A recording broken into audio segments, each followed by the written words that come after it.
नमस्कार साथियों, आपका स्वागत है स्टेनो एनजी के यूट्यूब चैनल में। आज हम ओपी शुक्ला बुक की पेज नंबर 152 डिक्टेशन की प्रैक्टिस करेंगे। इस डिक्टेशन का समय 10 मिनट का रहेगा। इसकी गति पहले 80, उसके बाद 100 शब्द प्रति मिनट की रहेगी। अब हम डिक्टेशन स्टार्ट करेंगे। 1, 2, 3 स्टार्ट। सभापति महोदय, मैं आपका आभारी हूँ कि आपने मुझे बोलने का अवसर दिया। मैं कृषि और सिंचाई मंत्री के अनुदानों की मांगों का समर्थन करने के लिए खड़ा हुआ हूँ। मैं कृषि मंत्री को बधाई देना चाहता हूँ कि आज पहली बार खेती की तरफ कुछ ध्यान दिया गया है और गांव तथा खेती को प्रधान बनाने की बात कही गई है। वैसे गांधी जी पहले भी कहा करते थे कि गांवों को प्रधान बनाने से ही देश की उन्नति होगी।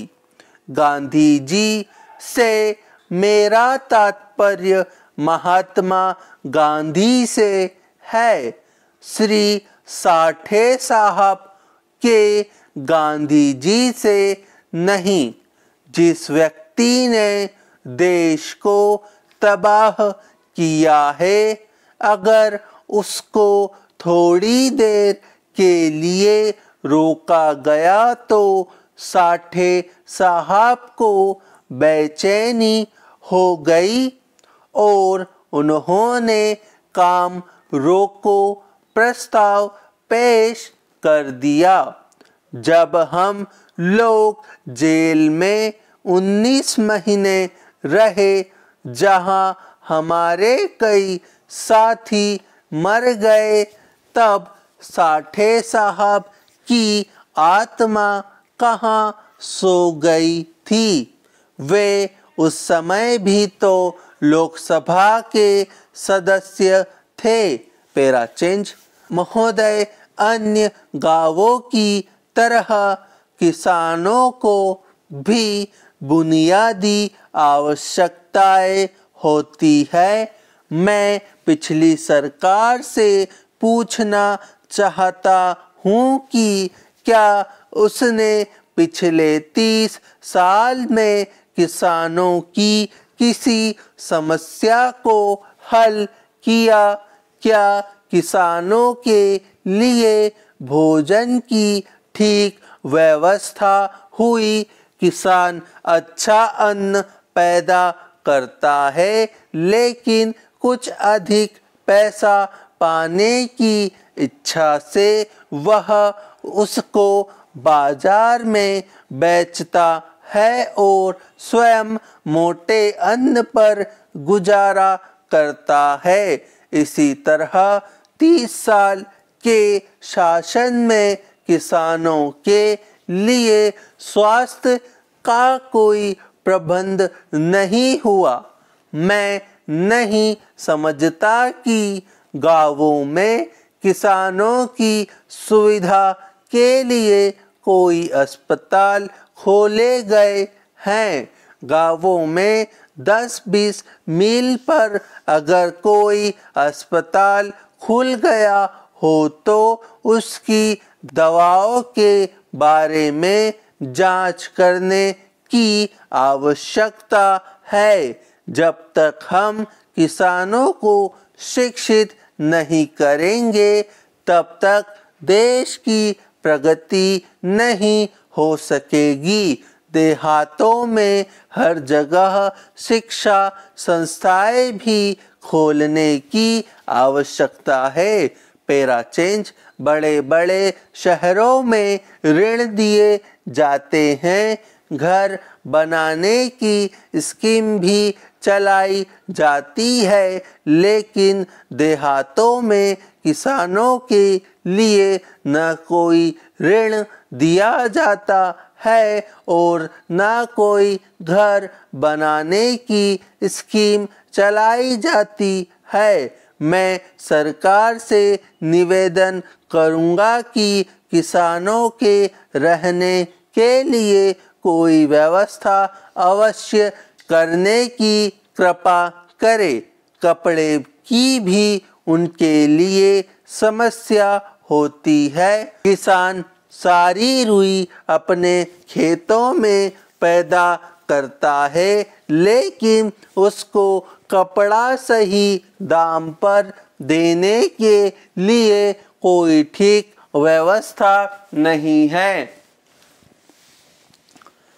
अब हम इसी डिक्टेशन को 100 शब्द प्रति मिनट की गति से दोहराएंगे। 1 2 3 स्टार्ट। सभापति महोदय, मैं आपका आभारी हूँ कि आपने मुझे बोलने का अवसर दिया।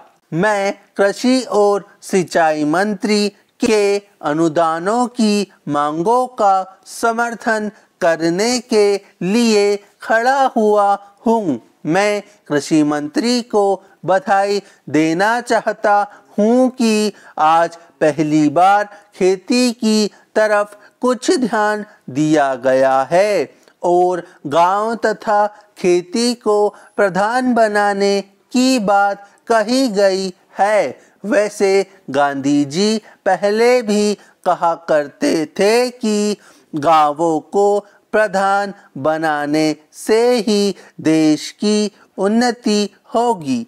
गांधी जी से मेरा तात्पर्य महात्मा गांधी से है, श्री साठे साहब के गांधी जी से नहीं।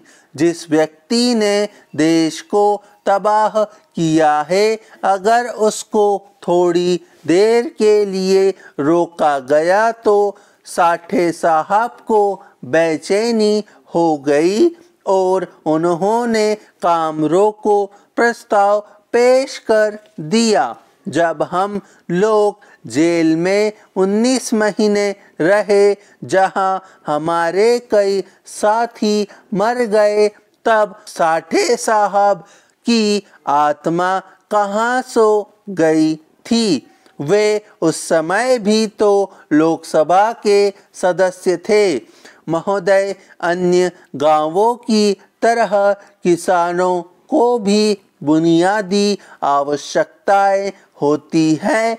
मैं पिछली सरकार से पूछना चाहता हूं कि क्या उसने पिछले 30 साल में किसानों की किसी समस्या को हल किया? क्या किसानों के लिए भोजन की व्यवस्था हुई? किसान अच्छा अन्न पैदा करता है, लेकिन कुछ अधिक पैसा पाने की इच्छा से वह उसको बाजार में बेचता है और स्वयं मोटे अन्न पर गुजारा करता है। इसी तरह 30 साल के शासन में किसानों के लिए स्वास्थ्य का कोई प्रबंध नहीं हुआ। मैं नहीं समझता कि गांवों में किसानों की सुविधा के लिए कोई अस्पताल खोले गए हैं। गांवों में 10-20 मील पर अगर कोई अस्पताल खुल गया हो तो उसकी दवाओं के बारे में जांच करने की आवश्यकता है। जब तक हम किसानों को शिक्षित नहीं करेंगे, तब तक देश की प्रगति नहीं हो सकेगी। देहातों में हर जगह शिक्षा संस्थाएं भी खोलने की आवश्यकता है। Para change. बड़े बड़े शहरों में ऋण दिए जाते हैं, घर बनाने की स्कीम चलाई जाती है, लेकिन देहातों में किसानों के लिए न कोई ऋण दिया जाता है और न कोई घर बनाने की स्कीम चलाई जाती है। मैं सरकार से निवेदन करूंगा कि किसानों के रहने के लिए कोई व्यवस्था अवश्य करने की कृपा करे। कपड़े की भी उनके लिए समस्या होती है। किसान सारी रुई अपने खेतों में पैदा करता है, लेकिन उसको कपड़ा सही दाम पर देने के लिए कोई ठीक व्यवस्था नहीं है। दुकानों पर जो कपड़ा उसे मिलता है वह ऊंचे दामों पर मिलता है, इसलिए कुछ ऐसी दुकानें खोली जाए जिन पर जो लोग रुई पैदा करते हैं उनको उचित मूल्य पर कपड़ा दिया जाए। न्याय की व्यवस्था भी किसानों के लिए होनी चाहिए। पंचायतों को कुछ अधिक अधिकार दिए जाए और उनको आदेश दिए जाए कि लोगों को अच्छे से अच्छा न्याय दे। किसानों के लिए कोई सुरक्षा की व्यवस्था भी नहीं है। जो रक्षक है वे भक्षक बन जाते हैं। ऐसे कैसे देश बढ़ सकेगा। तो उम्मीद है ये वीडियो आपको पसंद आई होगी। अगर पसंद आती है तो इसे लाइक करिए, चैनल पर नए हैं तो इसे सब्सक्राइब करिए। आज के लिए इतना ही। जय हिंद, जय भारत।